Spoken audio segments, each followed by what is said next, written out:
Hi hello ಪ್ರೀತಿಯ ವಿದ್ಯಾರ್ಥಿ ಮಿತ್ರರೇ, ಪುನರ್ವಿ ಎಜು ಸಂಸ್ಕಾರ್ಗೆ ಸ್ವಾಗತ ಸುಸ್ವಾಗತ.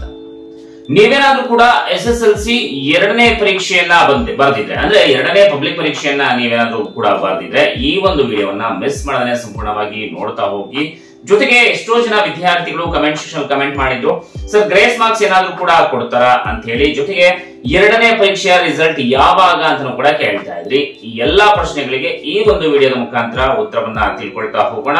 ಅದಕ್ಕಿಂತ ಮುಂಚೆ ಹೊಸದಾಗಿ ನೀವು ನಮ್ಮ ಚಾನಲ್ಗೆ ಭೇಟಿಯನ್ನ ಕೊಟ್ಟಿದ್ರೆ ಇನ್ನು ಕೂಡ ನಮ್ಮ ಚಾನಲ್ ಅನ್ನ ಸಬ್ಸ್ಕ್ರೈಬ್ ಮಾಡ್ಕೊಂಡಿಲ್ಲ ಅಂತಂದ್ರೆ ಸಬ್ಸ್ಕ್ರೈಬ್ ಮಾಡ್ಕೊಳ್ಳಿ. ಯಾಕಪ್ಪ ಅಂತಂದ್ರೆ SSLC ಎರಡನೆಯ ಪರೀಕ್ಷೆಯಲ್ಲಿ ನೀವು ಪಾಸ್ ಆದ ನಂತರ PUCಗೆ ಹೋಗ್ತೀರಾ. PUCಗೆ ಹೋದ ನಂತರ ಅಲ್ಲಿ ನಿಮ್ಮ ಒಂದು ಎಲ್ಲ ಒಂದು ಟೆಸ್ಟ್ ಆಗಿರ್ಬೋದು, ಎಕ್ಸಾಮ್ ಆಗಿರ್ಬೋದು, ಎಲ್ಲ ಸಬ್ಜೆಕ್ಟ್ ಗಳ ಪಾಸಿಂಗ್ ಪ್ಯಾಕೇಜ್ ಗಳನ್ನ ನಾವು ಕೊಡ್ತಾ ಹೋಗ್ತಾ ಇರ್ತೀವಿ. ಫ್ರೀ ಆಗಿ ನಿಮಗೆ PDF ಫೈಲ್ಗಳು ಸಿಗ್ತಾ ಹೋಗ್ತಾ ಇರ್ತವೆ. ಸೊ ಮತ್ತೆ ಯಾಕೆ ಬನ್ನಿ ವಿಡಿಯೋವನ್ನ ಶುರು ಮಾಡ್ತಾ ಹೋಗೋಣ. ವಿದ್ಯಾರ್ಥಿಗಳೇ, ಕರ್ನಾಟಕ ಪರೀಕ್ಷಾ ಮತ್ತು ಮೌಲ್ಯ ನಿರ್ಣಯ ಮಂಡಳಿಯಿಂದ ಒಂದು ಹೊಸ ಗುಡ್ ನ್ಯೂಸ್ ಬಂದಿರುವಂತದ್ದು.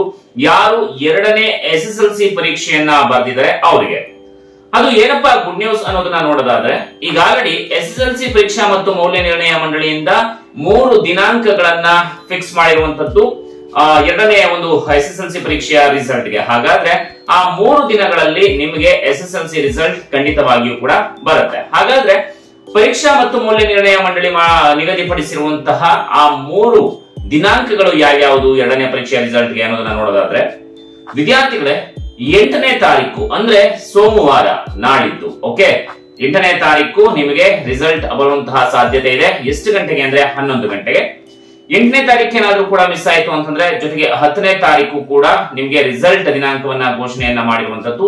ತದನಂತರ 13ನೇ ತಾರೀಕು ನಿಮಗೆ ದಿನಾಂಕವನ್ನ ನಿಗದಿಯನ್ನ ಪಡಿಸಿರುವಂತದ್ದು. ವಿದ್ಯಾರ್ಥಿಗಳೇ, ಈ 3 ದಿನಾಂಕಗಳಲ್ಲಿ ನಿಮಗೆ ಬೆಳಿಗ್ಗೆ 11 ಗಂಟೆಗೆ ಯಾವ್ದಾದ್ರು ಒಂದು ದಿನಾಂಕದಲ್ಲಿ ರಿಸಲ್ಟ್ ಬರುತ್ತೆ.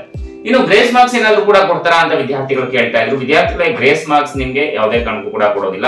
ನೀವು ಏನನ್ನ ಬರ್ದಿರ್ತೀರೋ ಸೊ ಅದಕ್ಕೆ ಸಂಬಂಧಪಟ್ಟ ಹಾಗೆ ನಿಮ್ಗೆ ಗ್ರೇಸ್ ಮಾರ್ಕ್ಸ್ ಅನ್ನ ಕೊಡ್ತಾರೆ. ಅಕಸ್ಮಾತ್ ಏನಾದ್ರು ಕೂಡ ಕಡಿಮೆ ಮಾರ್ಕ್ಸ್ ತೆಗೆದ್ರೆ ನೀವು ಪಾಸ್ ಮಾಡ್ತಾರೆ ಸರಿ ಏನಿರ್ತಾ ಅಂತ ಹೇಳಿ. ವಿದ್ಯಾರ್ಥಿಗಳ 80 ಅಂಕಗಳಿಗೆ ನೀವು ಖಂಡಿತವಾಗಿ 24 ಅಂಕಗಳನ್ನ ತೆಗೆದಿದ್ರೆ ಪಾಸ್ ಆಗ್ತೀರಾ. ಅಕಸ್ಮಾತ್ ಏನಾದ್ರು 20 ಮಾರ್ಕ್ಸ್ 21 ಮಾರ್ಕ್ಸ್ ಬಂದಿದ್ರೆ ಸೊ 2-3 ಮಾರ್ಕ್ಸ್ ಅಂತ ಹೇಳಿ ಕೊಡುವಂತ ಚಾನ್ಸಸ್ ಕೂಡ ಇರುತ್ತೆ. ಎಲ್ಲ ನಿಮ್ಮ ಅದೃಷ್ಟ ನೋಡಬೇಕು. ಬಟ್ ಸೊ ದಿನಾಂಕ ಗೊತ್ತಾಯ್ತಲ್ವಾ ಯಾವಾಗ ರಿಸಲ್ಟ್ ಅನ್ನೋದಂತದ್ದು. ಇನ್ನೇನಾದ್ರು ಡೌಟ್ಸ್ ಗಳಿದ್ರೆ ಕಮೆಂಟ್ ಸೆಕ್ಷನ್ ಅಲ್ಲಿ ಮರಿದೇನೆ ಕಮೆಂಟ್ ಮಾಡಿ. ವಿಡಿಯೋ ಇಷ್ಟ ಆದ್ರೆ ಲೈಕ್ ಮಾಡಿ, ಜೊತೆಗೆ ಶೇರ್ ಮಾಡಿ. ಮತ್ತೆ ಮುಂದಿನ ಎಜುಕೇಶನ್ ಅಪ್ಡೇಟ್ ಅಲ್ಲಿ ಸಿಗೋಣ. ನಿರಂತರ ಶೈಕ್ಷಣಿಕ ಸುದ್ದಿಗಳಿಗಾಗಿ ನೋಡ್ತಾ ಇರಿ ಪುನರ್ವಿ ಎಜು ಸಂಸ್ಕಾರ ಚಾನಲ್. ಇದು ಕಲಿಕೆಯ ಸಾಗರ. ನಮಸ್ಕಾರ.